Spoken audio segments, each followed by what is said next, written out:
As a person who helps Black women move abroad, who helps Black women become an expat and leave the United States and move to another country, I think that there is an entire conversation, like an entire point of view that I have totally neglected on this channel. And this is the best time to talk about that thing because of what's happening in the news. We're going to talk about how to not end up in a new country being mistreated just like you were in your old country. We Black women, African American women, don't want to leave the United States because we're being mistreated to end up in another country that also will mistreat us. So of course I'm talking about Brittney Griner being arrested in Russia. I don't know Brittney Griner. I've never been to Russia. This video is not about that, okay? This video is just inspired by that. This video is a conversation that needs to be had because of this particular situation and because it's something that, like I said, I've been neglecting on this channel. When I talk about moving abroad and I talk about the criteria for the countries that I want to move to, the countries that I want to spend some time bopping around, I talk about the cost of living, I talk about the weather and how I'm team boycott winter. I talk about how easy will it be to fly back to my parents on the East Coast in the US, right? I talk about proximity to the US. I talk about having peace, but there are some things that I specifically we have not addressed at all on this YouTube channel as far as I can remember. So let's do that today. Today we're going to talk about some of the hidden things that can make our new home country, the right or the wrong choice. I don't know if hidden is the right word. For some of you, friends, for some of you, these are going to be things that you've already been taking into consideration. If that's so, let me know in the comments. For some of us, these are things that we've never considered before, right? The things on my list are things that I've never considered before. 1, 2, 3, 4. I think I've got 4 new considerations that I want to add in. All right, but I'm going to give you some disclaimers first. If you're new here, these disclaimers are for you. If you have been watching this channel, if you're one of the Vacarians, you can skip this part. I'll put some timestamps on the video. Okay, so I have some disclaimers to try to mitigate the comments that I have to reply to later, right? Number 1, yes, racism is everywhere, but Black women are not treated the same everywhere. Disclaimer number 2, I'm African American. African American women do get privilege. African American people in general do get privilege. We have those US dollars, we have that US accent, probably Canadian and British Black people also have a significant amount of privilege when they travel and when they move abroad. But some of this privilege we experience while we're traveling to a place, even if we're traveling for a long, slow travel, a long period of time. Some of these privileges may dissipate, right? And just frankly not exist when we move to a place.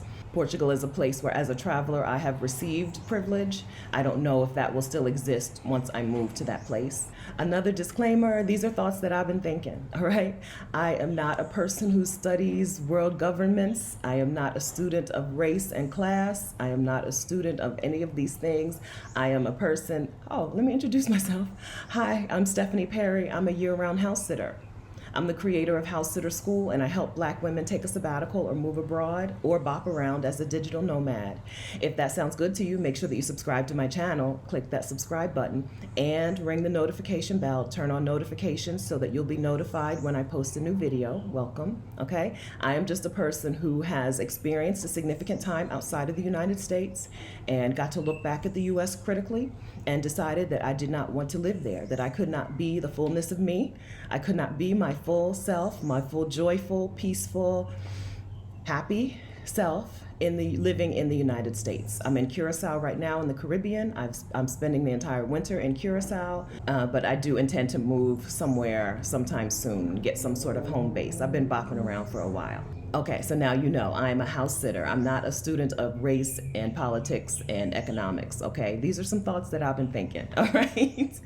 All right, and I think final disclaimer, this is not a blame Brittney Griner for her current situation video. If you're looking for that video, go to another channel. I'm sure some man has made that video somewhere, okay? This is a video talking about what we can do, women who are looking to move abroad, Black women who are looking to move abroad, what we can do to make sure that we leave the United States for an upgrade, that we leave the United States for a place that is going to treat us better, not worse or the same. Okay, that is the only reason that I brought Brittney Griner's name into this, just because it's a situation that caught my interest, because I've helped quite a few Black women move abroad. I've helped quite a few Black women pick their next destination. And I think I've been ignoring some things. Okay, so the number one thing that I think that I have been ignoring totally in picking destinations and talking about countries to move abroad to, or to visit for your sabbatical, or whatever, is, do people in this country have the freedom of speech? Do they have the freedom of expression? The UN has listed freedom of expression as a basic human right. So what does it mean, or what could it mean if you move to a country without the freedom of expression? There are countries that imprison people for criticizing the government. If you're coming from the US or Canada or the UK, you are used to having the right to criticize the government, and you could end up in big trouble just for doing something that seems perfectly normal and natural, for doing the things that I do all the time, right? All right, so I looked for rankings. I like things the easiest way possible. I do as little as possible. I didn't want to read studies, so I just looked for rankings, and worldpopulationreview.com had several different rankings for freedom of speech / freedom of expression among countries worldwide. I will link to that in the description of this video. The one that I understood the most listed the US as a 70 on a 0 to 100 scale. US was a 70. And some of our favorite countries were ranked as high as or higher than the United States in freedom of expression for its citizens. Senegal, Costa Rica, and Barbados, Jamaica, right? These are some of the countries that I wrote down. These are some of the countries that always show up high on our list of countries that Black women are making their exodus to, right? High on the list of countries that Black women want to move to, become an expat in. And these are countries that rank as high as or higher than the US in freedom of speech, freedom of expression. There are some problem children on this list. China, of course. If you've watched my Worst Countries for Black Travelers video, you know that China does not fare well among Black women, expats, and travelers. You also will know, probably just from having the internet, that China has a totally different opinion on what its people should have access to, including the internet. China basically has a whole separate internet. It does not let their people use the same platforms and social media apps and stuff that we use. Like, there's no YouTube in China. So I don't think there's any surprise that China did not fare well on this list. I can't remember the ranking, but it was one of the very lowest, down there with North Korea. But another country, one of my faves, I guess, also didn't do very well on the list, and that's Turkey. So Turkey tracks their citizens' activities through their SIM cards. I did kind of know that, because I knew that when you travel to Turkey on that digital nomad visa, Turkey lets digital nomads come for a specific amount of time, which I can't remember right now. I don't remember if it's 6 months or 1 year. When you travel to Turkey on the digital nomad visa, they make you register your SIM card within, I think, 30 or 60 days of arrival in Turkey. So even as a visitor, even as a digital nomad who is not there to live in Turkey, you have to register your SIM card so that Turkey can track your activity on your phone, okay? So Turkey is another country that did not fare very well on this list. I don't know that any of these particular criteria are something that would make me totally not want to go to a country even for, my 3-month tourist visa. But I think that this would definitely take Turkey off of my move to list, right? My live there long-term list, I think, right? Again, these are new thoughts to me. And then there are some gray area countries, some countries that were in the middle on this list, in the middle on the list of countries that give their citizens freedom of speech. Some of these are also our faves, right? Some of these are favorites among expats and digital nomads. Mexico, Indonesia, the Philippines. These are countries where freedom of speech is not really a thing, but you're kind of protected. These are countries, I think, where as an expat, especially an expat from the U.S., right, from countries like the U.S. and Canada and the U.K., you'll probably be okay until they want you out, right? So your expression of concern about the way something's going on in the government, might possibly be okay until it's not, right? And the problem is you don't know when that it's not point is. Once it's not okay, you don't want to be imprisoned. You don't want to be arrested in these countries. All right, so that was the number one thing that I feel like I have been totally ignoring in the move abroad conversation. Number two thing, in terms of choosing a country to move abroad to, is does this country want its people to be educated? I couldn't find a better way to word this, but seriously, like, how educated is its population, and what is the access to education for the younger people in this country's population? There are countries out there with free college education, free university. Now, my list, I'm not sure, I'm going to link to this list from worldpopulationreview.com. Now, this list might be a little off. I don't know, because to me, free education means just flat out free education, but these might also just mean very accessible education, right? Where higher education does not cost you an arm and a leg.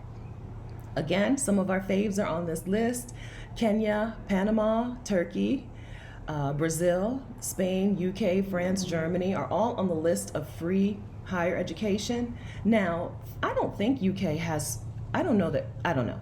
I thought that college in the UK was very inexpensive but not free. So that's what I mean by I'm not exactly sure about this list.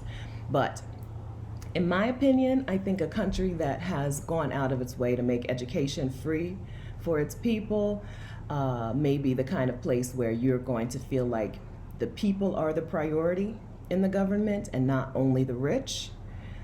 And also, I think it means that the government sees its role as improving the economy and improving the lives of its citizens, and not just improving the lives of the rich. Coming from the United States, this is a foreign concept. A side note, some of these countries that have free college education for its citizens, or low-cost college and university, also have low-cost university for foreign students. I interviewed a woman here on this channel about her going to graduate school in Europe because it was so inexpensive. And she rattled off the prices for an undergraduate and a graduate degree in a program that is taught in English in several different countries, and all of them had me flabbergasted, right? So if you were someone you know is interested in going to college or university abroad, watch that video. I'll link to it up here. I think another thing that ties in on this question of does the country want its people to be educated is do people have access to inexpensive high-speed internet? In the US, that question also sounds ridiculous because internet access is not inexpensive. We might think it is until we go abroad, until we go other places. But I've been to Malaysia, right? I've been to Malaysia where the internet was fast and cheap and it was amazing. So that's also a consideration, but it's not something that I could find like a stat for. All right, so do the people of the country have freedom of speech? Does the country seem to want its people to be educated? Oh, I don't want to move on from this point, though. I think that the education point is really important, especially when you look at what's happening in politics in the U.S. in the last, few years, where religious, like homeschooled people, who we used to call the Tea Party, have taken over mainstream government, mainstream politics. I think that there was a concerted effort, a concentrated effort to de-educate an entire generation or two of Americans and then give them power, right? We've got people who don't believe in science anymore and who want to have a country that's ruled by their version of the Bible. We're going to talk more about that in just a second. But I think we've seen very clearly that the U.S. has not been interested in educating its population, and I think we've seen where that is taking us.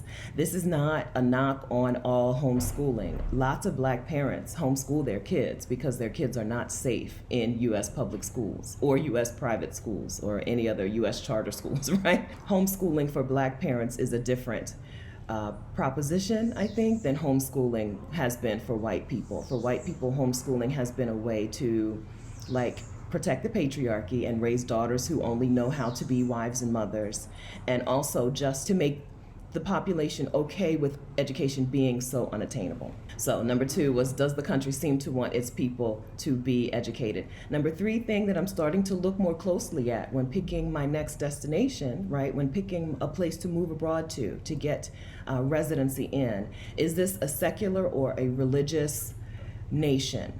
I don't just mean government. Okay, so secular, the definition of secular is not connected with religious or spiritual matters. Quite a few governments will qualify as being secular, right? When in fact their laws are very religious, right? Are linked very closely to religion. Again, this is not just like the homeschooling conversation was not a knock on black people who homeschool. This is not a knock on people who have, for whom their religion is a major priority in their lives. But I don't want to live in a place that is ruled by any religion. I don't, okay? Let's talk about why. Countries whose laws are based on religious principles imprison people for being gay, do not give women access to abortion, not places that I think are safe for black women. So this is where the problem comes in. How do you determine if it's a secular or religious country? Because very few governments actually fall under the religious category. Most governments do fall under the secular category. For example, the United States, right? On the list of secular governments, the United States is on that list. However, right, Texas has pretty much outlawed abortion. Lots of anti-gay and anti-LGBTQ plus legislation, not just floating around, but passed recently. In fact, Brittney Griner herself did not want to play in Indiana because they had passed some very strict anti-gay laws. So there's a difference between a secular government and a secular society. I think that's the best way to put this. Those of you who study these kinds of things, help me out in the comments, okay? And maybe we can talk about this with you later on, okay? Because this is the best that I can do. Okay, so for example, Kenya is listed as a secular government. However, they do imprison gay people, right? The United States is listed as a secular government. However, we do have anti-gay laws. And I think obviously the reason for these laws is that religion is really in charge, right? Or at least very religious people are very in charge. Another example, Mexico, secular government, but Mexico decriminalized abortion September of 2021. Like just 6 months ago, Mexico decriminalized abortion. Just 6 months ago, Mexico stopped prosecuting women for having abortions or seeking access to abortions. And even that varies by state. This is what happens when you have not necessarily a secular government, but when you have very religious people in charge of the government. So like some obvious examples of very secular people include like the Scandinavian people. They are known to not be religious. And so not coincidentally, they also don't have these kind of laws on the books. Okay, so freedom of speech actually wants its people to be educated, secular people. The number 4 thing that I need to start considering when looking for a place to move abroad to is universal health care. All right, so this is one of those things on the list that's not going to exclude a lot of countries because a lot of countries have some form of universal health care. This is a totally foreign concept to a lot of Americans. I've been in the Army, so I've had universal health care. I've had free, right? Everything is free. I was in the Army for 5 years. I got laser vision correction. I got laser hair removal. I got free prescriptions. I was a pharmacy technician, and you could tell who was new to the Army, but who had had a job before, right? Who had lived out in the regular world before, because they would come to the pharmacy. I would give them their bag of prescriptions, and usually it would be the wife of the soldier, and she would be nervous and sweating. I got drugs for her kids, and she'd be nervous. How much is this? How do I pay for this? And I would say, welcome to the Army. Everything is free, right? This form of universal health care is something that the U.S. Is totally not interested in providing to its people, not interested in, but countries do it. Now, this is a list that it was difficult for me to compile because everyone does things a little bit differently. Every country does things differently. Some countries have mandated insurance, but the insurance is low cost or no cost. Some countries just have like some sort of universal free health care. But there are the list of countries. If I tried to read the list of countries to you with universal health care, this video would take forever, okay? So like I said, this may not be something that excludes a country from your move abroad plan. It may instead be something that helps expedite your exodus from the US. Okay, if healthcare is a reason that you feel like you need to stay on a job that is toxic or stay in a relationship that's toxic, let me introduce you to free healthcare abroad. Okay, interestingly enough, Costa Rica has universal healthcare for its people, which includes its residents who are not citizens, right? Includes permanent residents. And Costa Rica also doesn't have a military. I feel like I should have added that on the list. If there's some other things I needed to add onto the list, tell me in the comments. I feel like I should have added that onto the list. At least more spending on citizens than on military, right? That would also have been a really good thing to add to this list. If we're looking to move abroad for peace of mind and just peace, Costa Rica is moving higher and higher up my list, and that's one of the reasons. Costa Rica is a peaceful country. And no military spending because they have no military, and they have free healthcare for their citizens and residents. Okay, so on top of cost of living and no winter weather and like nonstop direct flights back to the United States so I can get home to my parents if need be in an emergency. These are things that I'm going to start thinking about in terms of finding the right country for me, the right place for me to make my next home. Again, if you feel like I skipped over some things or I overemphasized some things that should not necessarily be a priority, let me know. I think that I don't know that any of these for me personally are a deal breaker. If you're a member of the LGBTQ plus community, maybe the secular versus religious country or people might be absolutely imperative for you. For me, I don't know that any of these would be a total deal breaker, but the turkey tracking its citizens through their SIM card really makes me want to reevaluate my turkey plans. Okay, but let's keep this conversation going. I think this is going to be multiple videos. I think that I'm going to need to bring somebody on to talk about some of these things in a more informed way.